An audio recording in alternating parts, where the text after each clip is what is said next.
Bạn sửa sấy tụi mày vô người nàyមានវីដេអូចង់ចែករំលែកមួយតែតើតងនឹងពី Facebook ចឹងណាបាទហើយបងប្អូនណាដែលដឹងក៏ដឹងទៅហើយតែមិនបានដឹងអីអាចចាំមើលវីដេអូខ្ញុំបានហើយធ្វើតាមបានហើយកុំភ្លេចជួយ like ជួយ share comment និងចុច follow Facebook ជាមួយផងអរគុណច្រើនបាទទៅទស្សនាក៏ដូចជារៀនតាមខ្ញុំទាំងអស់គ្នាជាដំបូងយើងចូល Facebook យើងមកដើម្បីទៅរកវីដេអូណាដែលយើងចង់ download បាទយើងទៅរកវីដេអូយើងគិតថាវីដេអូណាដែលយើងពេញចិត្តនឹងឥឡូវខ្ញុំយកវីដេអូនេះមួយយើងចុច share យើងប្រកាសជាមិនសម្រាប់ហើយយើងចូលពីថាចម្លងចុចមកខ្ញុំគាត់និយាយ copy link អញ្ចឹងយើងចេញវិញយើងចេញយើងទៅចូលនៅក្នុងកម្មវិធីបាទជ្រោមនេះជ្រោមឬក៏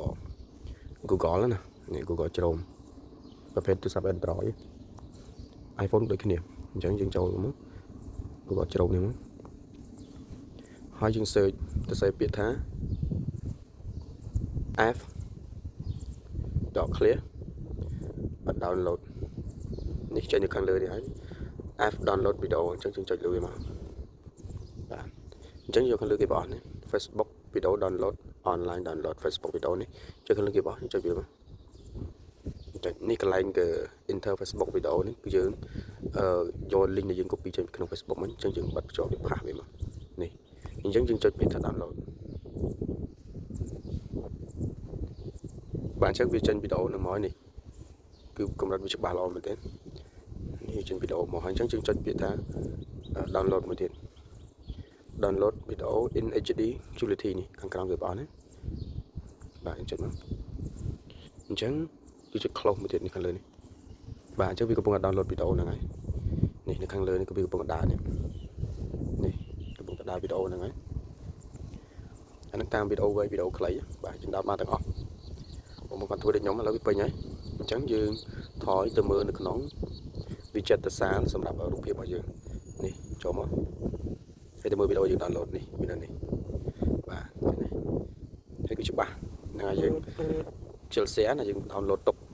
មើលអញ្ចឹងណានេះឥឡូវខ្ញុំចូលមើលស្រីស្រស់នាងចង់ទៅណាណាកុំសម្រាប់ខ្ញុំអីយើងจะ download ទុកនៅក្នុង memory យើងហ្មងវាអត់បាត់ទៅណាទេ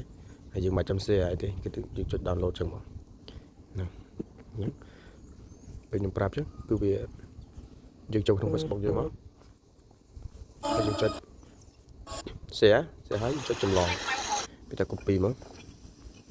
គឺវារួចស្រេចហើយយើងយកទៅផាសនៅចូលក្នុងកម្មវិធីនេះណា F download video ចូលកន្លែងនេះគឺវាឲ្យផាសកន្លែងហ្នឹងមកអញ្ចឹងយកពាក្យ download ចឹងគឺវាចេញហើយអរគុណបាទវីដេអូខ្ញុំមានតែប៉ុណ្ណឹងអរគុណច្រើន